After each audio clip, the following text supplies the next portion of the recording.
જે સ્થળ પર અનંત અને રાધિકાના પ્રી વેડિંગ થવાના છે એ રિલાયન્સ ગ્રીન શું છે એના વિશે તમારી સાથે વાત કરીશું।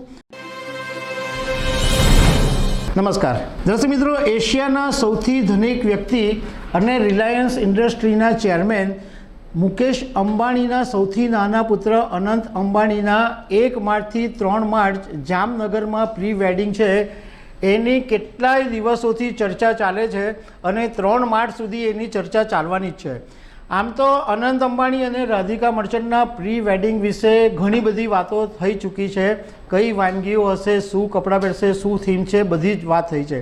પરંતુ અમે આજે તમારી સાથે એ વાત કરીશું કે જે સ્થળ પર અનંત અને રાધિકાના પ્રી વેડિંગ થવાના છે એ રિલાયન્સ ગ્રીન શું છે એના વિશે તમારી સાથે વાત કરીશું।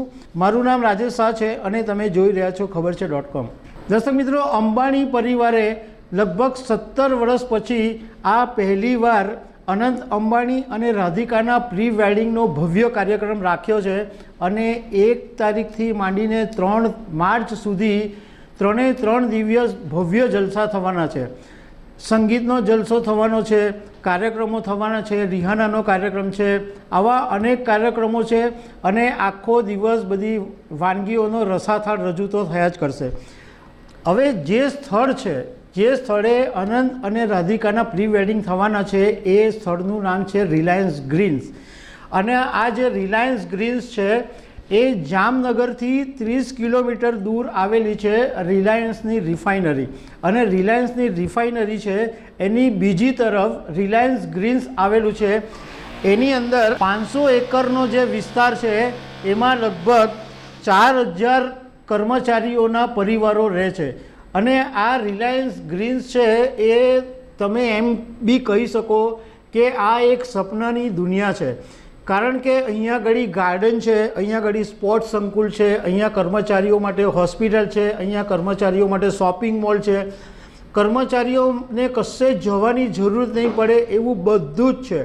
બીજું કે આ રિલાયન્સ રિફાઇનરી કરતાં પણ આ વધારે હાઈ સિક્યુરિટી ઝોન છે। અહીંયા કોઈ સામાન્ય માણસો અવર જવર કરી શકતા નથી, એટલી બધી ત્યાં આગળ સિક્યુરિટી રાખવામાં આવે છે। તમારે જવું હોય તો પરવાનગી લેવી પડે। હવે મુંબઈમાં તો મુકેશ અંબાણીનો જબરજસ્ત ભવ્ય બંગલો છે જ, પરંતુ સાથે સાથે આ રિલાયન્સ ગ્રીન્સની અંદર પણ મુકેશ અંબાણીના પરિવારનો એક ભવ્ય બંગલો છે। એટલે જ્યારે અહીંયા આગળ જામનગરમાં આવે તો આ બંગલાની અંદર રહે છે।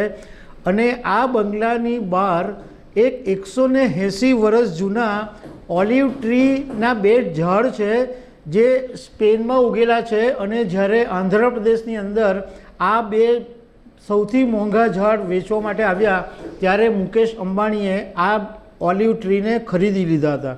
બીજું નવાઈની વાત એ છે કે અનંત અંબાણી અને રાધિકાના પ્રી વેડિંગ માટે 2 મહિના પહેલાં તૈયારી કરવામાં આવી હતી અને 150 બંગલાઓ 2 મહિનાની અંદર તૈયાર કરી દેવામાં આવ્યા છે।